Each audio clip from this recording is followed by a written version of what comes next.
Bila mana penduduk ataupun orang-orang yang lari di kalangan anak muda ke gua,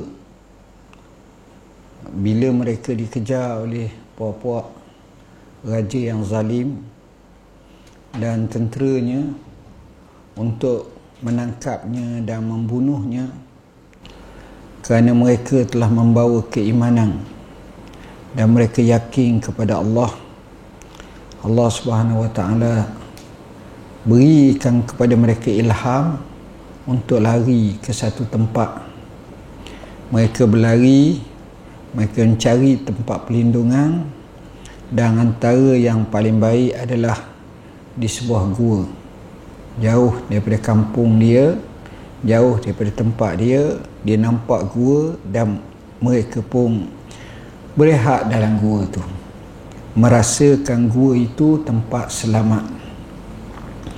Mereka berkata, Rabbana atina, wahai Tuhan kami, bawalah kepada kami, berilah kepada kami, min ladunka rahmatan, daripada kamu rahmat, wahayyi lana min amrina rasyada, dan berilah kepada kami daripada urusan kami ini petunjuk. Nas ni menunjukkan kepada kita bahawa kita untuk berdoa kepadanya, dan di sini dia minta rahmah, di sini dia minta supaya urusannya itu mendapat petunjuk. Macam mana musuh sedang kejar, macam mana mereka ketakutan, macam mana mereka kebimbangan, macam mana musuh bersifat negara, sedangkan mereka sebuah kumpulan yang kecil. Ada kata 6 orang, ada kata 7 orang, dan ada kata campur dengan jin jadi 8. Wallahu a'lam. Bila mana mereka dalam keadaan macam itu, mereka minta daripada Tuhan je rahmat, dan mereka minta urusan mereka itu akan ditunjuk yang mana yang terbaiknya. Akibat daripada itu, bila dia minta, Allah bagi perkara yang luar biasa. Allah tak datangkan satu perkara yang kita kata seperti adanya tentera-tentera lawan, tak. Tapi Allah buat dalam bentuk yang amat hebat, yang manusia dengan tersendirinya tak akan rasa bimbang, keluh kesah, bahkan lapar pun tak rasa, iaitu dengan cara fadarabna ala azanihim fil kahfi sinina adada. Kami jadikan telinga-telinga mereka ketika duduk dalam gua tersebut mula tak dengar kerana mengantuk. Bila mengantuk ni sangat, akhirnya hak dengar ujung sayup-sayup, akhirnya terus tak dengar. Sementara lagi kalau orang tu tidur yang nyenyak.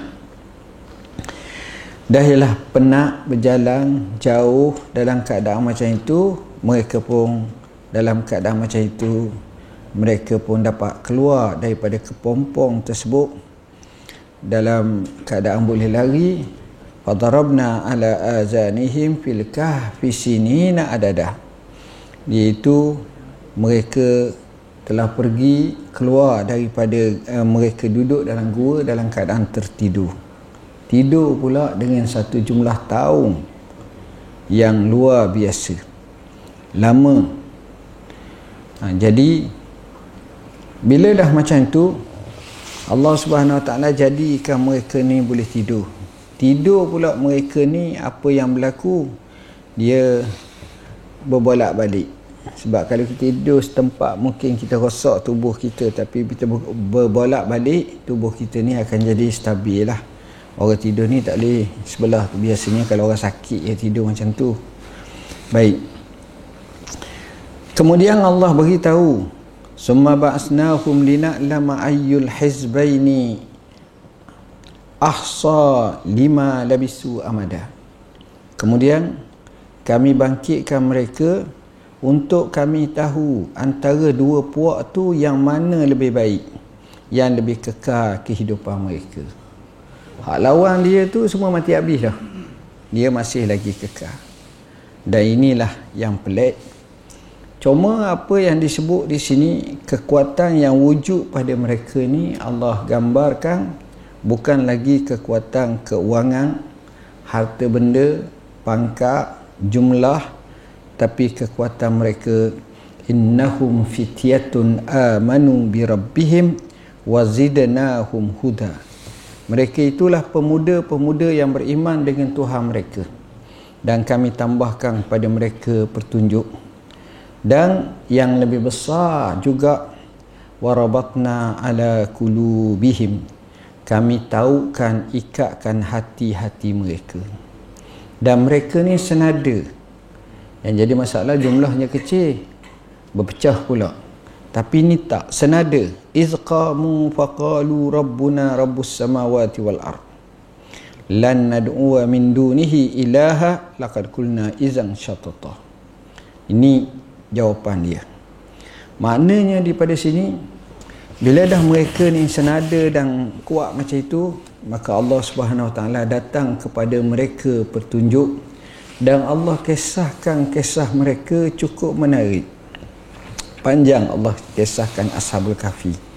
Kerana dalam sejarah manusia tak pernah orang hidup 309 tahun tidur selama tu. Kemudian boleh bangkit, dan bangkit tu luar biasa lagi. Bila mana dia bangkit, dia boleh bangkit dalam keadaan hidup, dan generasi demi generasi demi generasi sudah habis dah. Tak ada dah. Tapi Allah tetap akan kurniakan kesan. Kesannya cukup menarik, supaya kesan itulah yang akan dapat dijelmakan, yang akan dapat dibuktikan.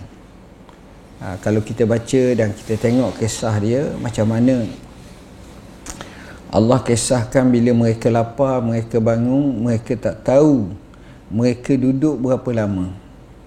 Kam labistum, mereka jawab labisna yauman au ba'da yaum. Kita hidup ni sehari ke setengah hari, gitu je, tak sedar. Sedangkan masa tu mereka hidup 309 tahun. Akhirnya bila dah lapar, mereka wakil seorang untuk pergi beli makanan. Dia tak wakil ramai sebab takut orang tahu.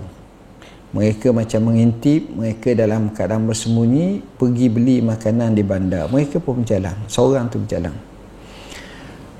Bila beli, dia tengok dia tak kenal orang. Nombor satu sekali, perbezaan sekali ialah tubuh dia ni tinggi berbanding dengan orang zaman tu mula rendah dah. Jadi dia tinggi lah, besar, jaga je. Ialah 300 tahun.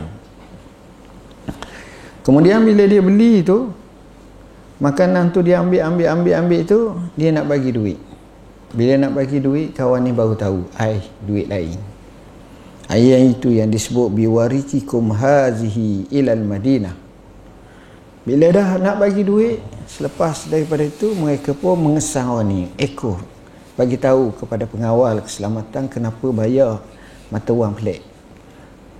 Akhirnya ditangkap, disoal, dan dia tak mengaku apa-apa, sehinggalah dibawa kepada qadi.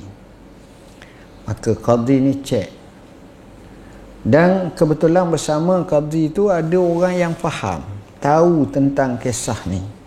Bila dia tahu kisah ni, dia kata memang ada, mungkin ada kisah macam ni, tapi mustahil lah. Dia pun bawa dengan kereta kuda, jalan. Kalau betul pun tahu. Dia pun berhenti dekat rumah dia. Kebetulan rumah masih lagi style lama, sebab di sana rumah-rumah jarang diroboh macam kita ni. Dia tahan lama. Dia pun pergi masuk. Nak masuk, tengok seorang perempuan comel. Dia kata bini dia dah. Kawan tu kan main takut. Balik ke rumah. Bila balik ke rumah, keluarlah dia duduk dengan atuk dia. Atuk dia pun kata kenapa ni. Dia pun sebut. Atuk dia kata ni cucu dia. Rupa-rupanya atuk dia ni adalah cucu kepada dia sendiri, ataupun cici. Jadi atuk dia tu lebih tua pada dia. Dia ni dibangkitkan dalam keadaan masa dia muda. Jadi Yang ini terkejutlah atuk dia. Atuk dia hak tua tu panggil dia Jadi, hak dia pula panggil dia Hafidi. Panggil macam tu. Apa yang berlaku, dia tunjuk gambar. Rupa-rupanya cicit dia ni persis macam bini dia dulu. Dia tunjuk gambar betul sungguh. Allah. Sebab itu dia kata. Jadi akhirnya cerita tu menjadi gegak gempita sampailah kepada kerajaan sampai qadi, dan akhirnya mereka dan raja pun masa tu sudah telah menganut agama Islam. Mereka pergi arak ke tempat tersebut dan mereka tengok ada sungguh. Bila ada sungguh, mereka sanggup nak buat satu jamuan dan satu sambutan besar-besaran. Akhirnya mereka pun duduk di situ. Bila duduk di situ, mereka kata beri tempoh. Mereka tidur, dan tidur kali kedua itulah yang menyebabkan mereka mati. Itu nak gambarkan, Allah zahirkan sekejap sebagai bukti betapa Allah Subhanahu Wa Taala bagi tahu akhir sekali endingnya tentera Islam ataupun orang yang bersama Islam itu yang bawa iman, innahum fityatun amanu bi rabbihim wa zidnahum huda, juga berlaku. Sekian aqul qauli hadza wa astaghfirullahal azim wa lakum. Wassalamualaikum warahmatullahi wabarakatuh.